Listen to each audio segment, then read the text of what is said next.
Hey everyone, welcome to the channel. Before we get started, don't forget to like and subscribe. Also, drop a comment letting us know where you're watching from and what time it is there. That way, YouTube will keep showing you more stories like this. Now, let's begin. I still clearly remember that day, a fall afternoon in the suburbs of Minnesota. The dry leaves scattered across the path leading to Mark's house, each step seeming to disturb the stillness of the air. The chill in the air carried the smell of earth and rotting wood, drifting on the wind. I pulled my coat tighter around me, feeling the wind slip through the collar, bringing a vague but uncomfortable sensation. Mark's house appeared before me, an old two-story wooden house, deeply reminiscent of 1970s America. The swing on the porch creaked in the wind, the peeling paint revealing the dark wood underneath. Every detail evoked a nostalgic yet slightly eerie feeling. Mark and I had many memories tied to this house. When we were kids, we would play in the garden or in the basement. I want you to help clean the basement. I think we might find some interesting stuff from when we were kids, Mark said. Those words sparked my curiosity because the basement had been the place we used to hide for hours, telling ghost stories and daring each other to walk through the darkness. But it had been a long time since any of us dared to mention it. We stood before the door leading to the basement.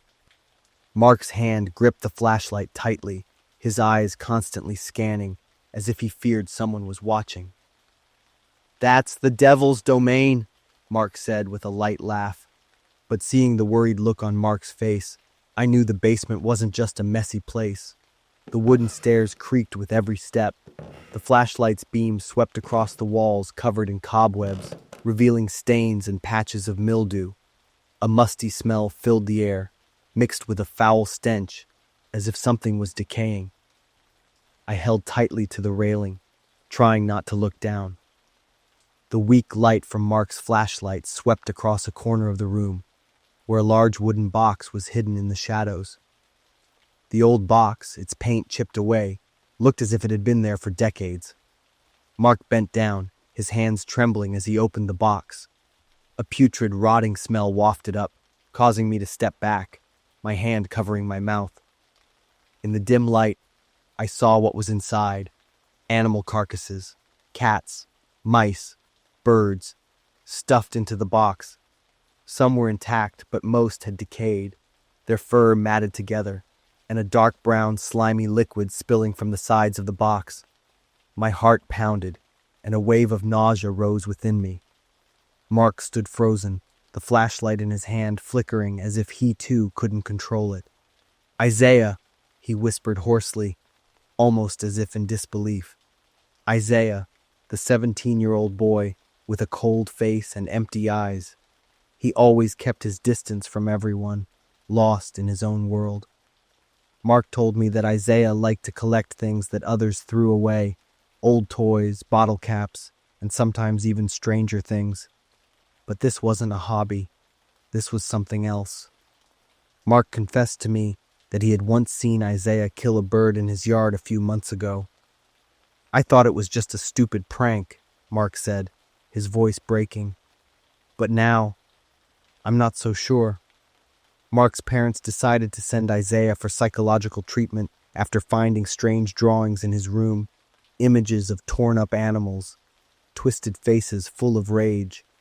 I remember Isaiah's cold, challenging stare when he was taken away, as though he could see right through us. A month later, Mark called me. Isaiah had escaped from the treatment center. The police were notified, but every search attempt had been in vain. Soon after, strange things began happening in the area. Animals went missing, and their bodies were found in a state of brutal torture. The news spread throughout the town, but no one dared to speak Isaiah's name. One late evening, while driving past Mark's house, I saw a figure standing by the second-floor window. My heart stopped. It couldn't be Mark, and clearly, it was no one else but Isaiah. That night, I dreamed of Isaiah. He was standing at the foot of my bed, his deep eyes and cold smile on his lips. "Are you scared?" His voice echoed in my head. I shot up, my back drenched in sweat. Since then, I've never stopped feeling like I'm being watched. One evening, as I was heading home, I saw muddy footprints right in front of my living room window. I didn't dare to investigate further.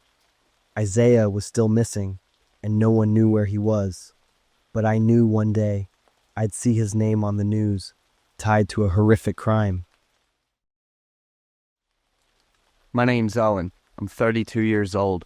I'm married for a year now. Me and my wife, we're residing in Long Island.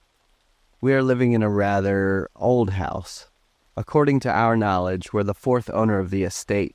Existed for 30 years now. As all newlyweds, we're not rich, so both of us decided to pick up this estate, being the most affordable for us. The house is rather sturdy, even after many decades. The only catch was its rather old-fashioned design. Whoever built this lodging and owned it first must be someone rather wealthy. However, after 6 months residing here, there were strange things that occurred to us that defied all logical explanation. One evening, my wife and I were having our time watching movies in the living room. It was a rom-com, which was ruined at the climatic moment as I noticed something in the corner of my eyes, enough to startle me to a yelp. "What's going on?" My wife, also startled, asked me back. "There's a pale woman behind the TV, hon." She just laughed it off, saying that I'm seeing things, despite the fact that I have tried to describe that woman for her. Pale white figure, sunken eyes, but she wasn't buying it, telling me that I was hallucinating things that weren't there. Another time, I had to relieve myself in the middle of the night. When I was in front of the sink and watching myself in the mirror, she came to me again. She was right there behind my back, and this time I was able to see her more clearly. Emaciated, pale, with sunken eyes. The sight was more than enough to send me running to a panic attack. The third time I saw her was when I was cleaning the floor. She was walking rather heavily, slowly toward the basement behind the main house. She was wearing a long dress, the type of which went out of fashion many years ago, singing along the way, with her haunting voice echoing along the hallways. She looked pregnant with swollen abdomen. This time my wife did consider what I told her, but she instead thought of me having psychological issues due to overworking. Why the heck am I the only person seeing things when my wife's immune to that shit? So I decided to purchase a more modern house in downtown area with a 20-year payment plan terms. I would go nuts staying here any longer. The house now I'll redecorate and put it for rent. To fasten the paces, I chose the hourly rate cleaning service. There were too many things to clean up here, so it took more than a day to complete. With cleaning up complete, we have finally decided on what to carry forward and what to discard. However, the two cleaning staffs said about a rather heavy metal chest in the basement that they would like to have me help in carrying it upstairs. I knew about this chest the day we moved in, but due to it being very heavy, we decided to leave it there for good. It took all four of us a lot of work to finally haul it out of the basement area. With things finally arranged, except for the heavy chest, we could finally rest. Tomorrow I'd deal with it. Likely it would need to be towed away. That was our final night here at the old house. However, weird things started to come up again. There's a lot of creepy sounds coming from the metal chest. First was the weeping of a woman. Then came loud bangs echoing from within the chest. Last but not least, the wailing of a child wheezing from within the accursed object. I could barely sleep while my wife's sleeping soundly that night. The next morning, having enough of it, I decided to open it up. My wife nagged at me for being unreasonable, but I couldn't stand it any longer. I felt an urge to open it up, to come to terms with all of my suffering. So I pried it open with all my strength. A nasty smell from within assaulted my sense of smell, gagged me up, forced me to vomit under such nauseating stench. My wife threw me a look of concern. For her, I was being unreasonable, and now was reaping the consequences. After calming myself down, I decided to look inside the chest, and immediately regret that decision. The first thing I saw was human feet, then arms, and finally, a human face. All was submerged within a fluid of something like paint. Now thinking back, I wished I did have a mental issue like my wife said. At least I could forget what I'd seen there. So I called the police, fighting the nausea the entire time. The police said it was the body of a woman. She was heavily pregnant at the 9th month by the time she was dead. Needless to say, we were in a state of shock and panic at the news. She was found shrunken to a fetal position, still clutching within the out-of-fashion long dress. The same one that I had seen her in the mirror with. After thorough examinations, they found the chest originated from an industrial factory only 12 miles away. However, the chest model was out of commission a decade ago already. Me and my wife, we also provided the information of the previous owner to the police. They quickly found the third and second owner after backtracking, tracing it up to the very first owner. The two previous owners claimed that the chest had always been there when they moved in. That thing, however, was so heavy that they all decided to just leave it there, and then it was forgotten. So the police searched for the first owner. His name's Thomas, the builder of this house, and also the owner of that previously mentioned factory. However, he'd passed away 3 years ago due to a heart attack. Thomas had a wife and a son who's almost 30 years old now. After mentioning about the body in the chest, they claimed no knowledge about that. Thomas divorced his wife when his son was only 4 years of age. She's been living away for all this time, only receiving alimony arrangement from her previous husband. Because it was related to Thomas, the body within was likely his mistress. So the police suggested a DNA test of the unborn child and Thomas's son. The match was solid at 25%. They were indeed half-siblings. The case, however, was only 50% completed. There's still a lot of questions going unanswered, like who's the killer and what's the motive for the killing. But the most haunting for me was when I was looking at Thomas's picture. He and I were uncannily familiar. My name's Richard, 35 years old. I'm working for a construction company, major in structural engineering. 2 years ago, I was assigned to researching on a dismantle of a building. It's a building in the outskirt of the city, in the eviction area. The building was large and very sturdy, constructed some 15 years earlier. In order to dismantle it safely, I'd need to study the site in order to calculate the amount of explosive used and in which area so the collapse would be at the least risks. My supervisor had greenlit on the permission to stay in the building and facilitate the structural study.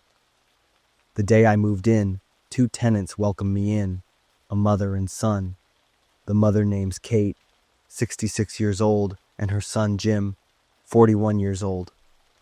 They lived here for a long time and seemed to understand the building very well, even providing me with very detailed structural maps. Jim was pretty gentle and polite, while Kate, in stark contrast, was rather rude and seemed to ignore me at every turn. My accommodation was a room on the 3rd floor. I scoured the entire building, and I'd admit this house architecture was really strange. Advancing to the 2nd floor, the walls were sunken down with a strange cave-in, about 6 feet high, 3 feet wide, and about 1 foot sunken in. Within the sunken part hung a bundle of roses. I came closer to take a better look, man. The wall there was like at least 3 feet. I asked Jim about this disparity and why no one bothered fixing it. He just smiled softly. That's where my dad passed away when the building came down to the final phase. An accident, and he's buried in the cement. I was really shocked at his revelation, while Jim wasn't so thrilled about it. Moving up to the 3rd floor, I asked Jim further about the architecture and the building blueprints. As far as I was told, the architecturer who designed this building is Christopher, a rather famous one in the field. Jim told me that 15 years ago, Christopher had vanished without a trace. All police attempts came up empty-handed, and all of them agreed that Christopher left behind a rather mysterious building that even them couldn't crack it. Jim told me about Christopher's old room in the highest floor and told me that this room was off limit. I agreed and returned to my room, starting with the instruments and study of the basic layout. However, in the evening when I was taking a shower, I could hear sounds coming from behind the glass. However, upon checking everything, I couldn't find anything unusual at all.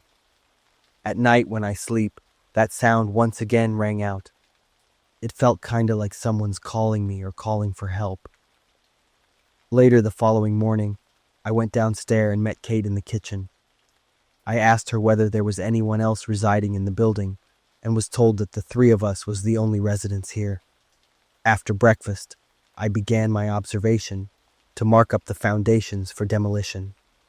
When I made my way to the highest floor, I remembered Jim's order, but I was curious, so I ventured further into Christopher's old room. There was a lot of architecture books there, and quite a few personal stuffs that weren't coated in dust at all, as if it had been regularly used. I was rummaging through the stuffs until a voice boomed from behind me. "You just forgot what I've told you already." Jim stood in the doorway, looking at me, smiling. Yet I felt so uneasy by that smile. I told him that I just wanted to look for additional information of the building that'd help in my survey. After leaving the room, I felt very strange about Jim. When I was strolling on the second floor hallway, I saw Kate standing facing the wall that her husband died on. She brought over a fresh bundle of roses, hands over the deflated area. She must have missed her husband dearly. After realizing my gaze upon her, she threw back her cold gaze upon me. She demanded I stop all demolition attempts, because she'd rather die in the house rather than seeing it demolished. I could have no way to console her about it. After all, it's what I had to do. That night I went to bed rather late, yet suddenly I heard someone wailing and begging. Walked out of the room, I was surprised to know that it was Kate. She was kneeling and crying on the deflated wall commemorating her husband's demise. She begged him not to come back for her anymore. The pain in her voice made me shudder. I thought there's some crazy secrets that was hidden in this very household. At night, I woke up due to a sudden sense of cold, enough to make me shiver.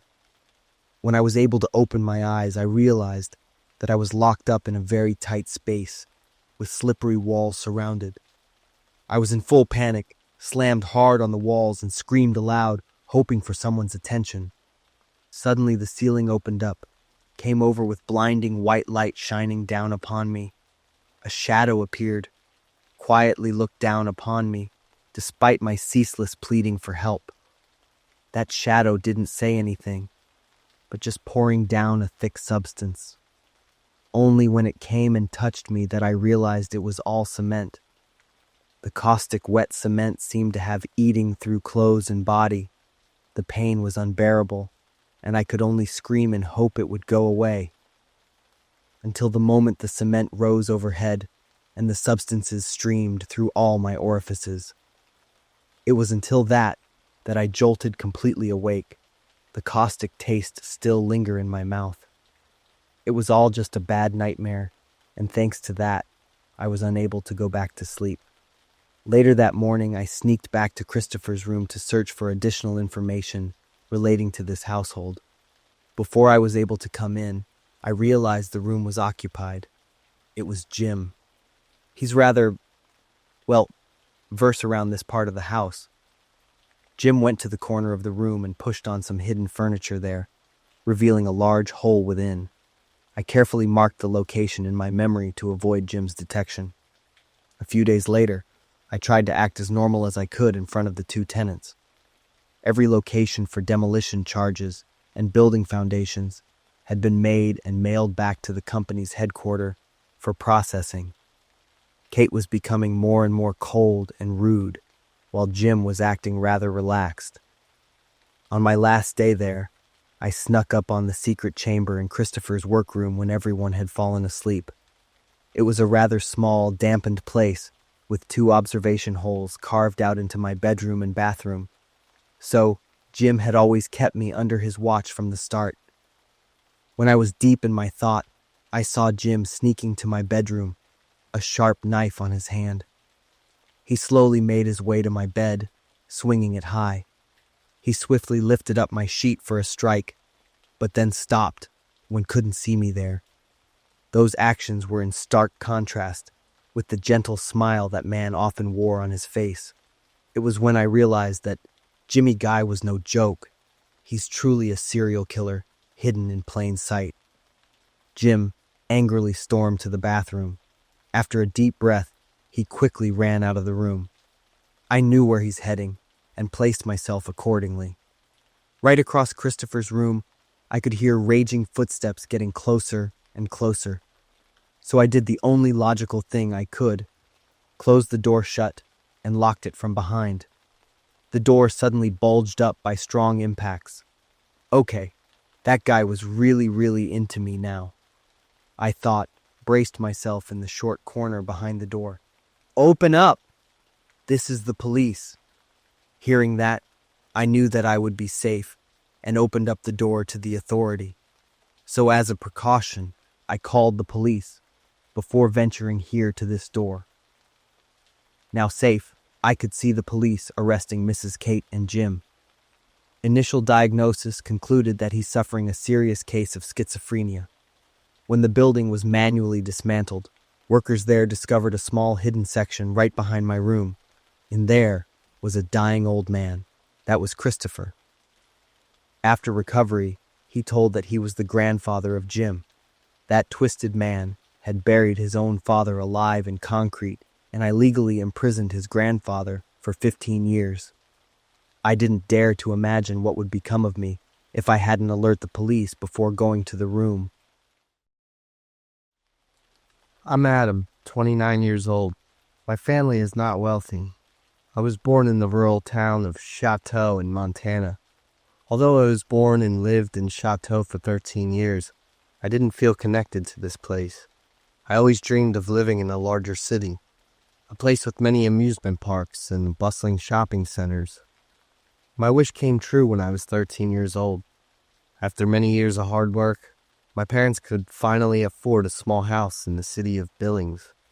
On the day we moved from Chateau, I was very happy and excited, to the point I couldn't sleep the night before. In the morning when we left our old house, I didn't look back even once.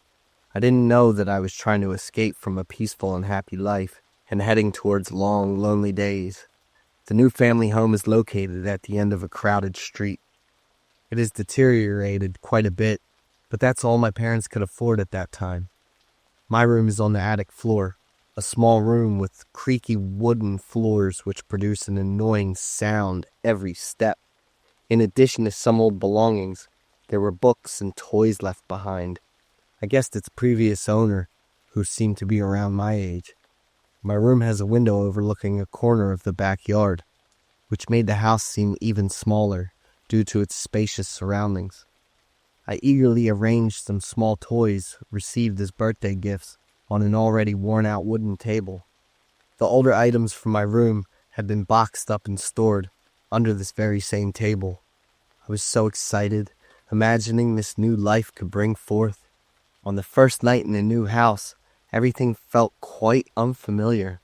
I couldn't sleep very well. Lying in bed, I tried to close my eyes, when suddenly there was a knock on the wall opposite me. I jolted upright, suspicious of this sound I had just heard. Approaching the wall, and pressed my ear against it to listen. I swear I could hear someone's steady breath coming from the wall. I raised my hand to knock on the wall, and immediately there was a knock in response. Terrified, I screamed loudly, and a few seconds later, my parents came up.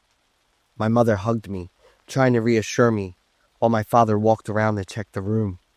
After confirming that nothing was unusual, my parents comforted me, saying that the house was old and that strange noises were completely normal. As he spoke, my father walked around and bounced, causing the floorboards to creak continuously. Even when he stopped, the floor let out a few more creaks before going quiet. My parents wished me good night and left. I told my mother I wanted to leave the lights on while I slept to feel more comfortable. In the following days, precisely at midnight, there would be a knock coming from the wall opposite my bed. But other than it was just that one knock at that exact time, everything else remained normal. Gradually, I paid less attention to the knocking, and it eventually disappeared without me noticing. My parents were very busy with their new jobs, and I spent more and more time home alone. On those days, my mother would prepare meals for me in advance, and my father often called to make sure I was okay. They also asked our neighbor Cassie to keep an eye on me too. I would turn on all the lights in the house overnight, so everything was crystal clear in such bright light, which made me feel more at ease. Life in this crowded modern city made me feel lonely. It was not what I had imagined. I missed my old friends back in Chateau. In the new school, I found it was too hard to integrate to new environments and make new friends. One evening while my parents were away, I groggily woke up, hearing someone calling my name. I looked at the clock. It was midnight, and I briefly thought my parents had come home. The voice called out again, whispering mysteriously, "Adam." I startled and realized that the voice was coming from the wall. I immediately jumped up, ran to the door, and tried with all my might to open it, but it wouldn't budge. I muttered angrily, cursing the damn door. "Don't be scared. Don't scream. I mean you no harm." The voice was very gentle, seemingly from a woman. Sitting down on the floor, breathing heavily, I couldn't tell if I was dreaming or if this was real. "Who's there?" I was very scared, but tried to sound tough. After a while of talking with that mysterious figure, I relaxed a bit and returned to my bed. The mysterious figure understood my feelings of loneliness. I fell asleep without realizing it. When I woke up in the morning, I wasn't sure if what had happened the night before was a dream or real, so I didn't tell my parents. They returned home after a 3-day work trip and then left again. Every time my parents were away, that mysterious figure would appear to talk to me. She introduced herself as Laura. Laura and I became friends, and she told me to keep it a secret. Otherwise, she would leave. I was so afraid of loneliness that I agreed. Whenever I had difficulties at school, I would confide in with her. My parents faced many challenges at work, and they often argued with each other. I would isolate myself in my room and block my ears to not hear any of those harsh language. Each time, Laura would appear and comfort me. She helped me learn how to overcome negative emotions, and I felt better every time I talked to Laura. I began to distance myself from my parents. Regardless of whether it was happy or sad, I just wanted to share everything with Laura. I got used to the voice and presence of that mysterious girl. My parents' caring words began to irritate me. I felt I was being controlled for no reason. I only believed what Laura said. I felt that having her was more than enough for my life. My parents noticed the changes in me and took me to see a psychiatrist. I found it ridiculous because I was completely healthy and my physical condition was good. I answered the doctor's questions vaguely, and I made the mistake of mentioning Laura. The doctor tried to get more information about her, but I completely fell silent after realizing my blunder. When we got home, my parents wouldn't stop talking about Laura and making their ridiculous assumptions. I ran upstairs, locked myself in my room, and sat in front of the wall, waiting for the time Laura would appear. I would apologize and hope she would forgive me for not keeping my promise. At exactly midnight, I called my mysterious friend's name as usual, but there was no response. I became anxious and frantic, yelling loudly for forgiveness and repeatedly banging my hands against the wall. I felt like I was going insane, digging and smashing at the wall in an effort to find Laura inside it. Outside my room, my father was trying to unlock the door while my mother was crying and begging me to calm down. About 15 minutes later, the police burst into my room, and seeing me in that state left them stunned. My mother screamed loudly and then passed out.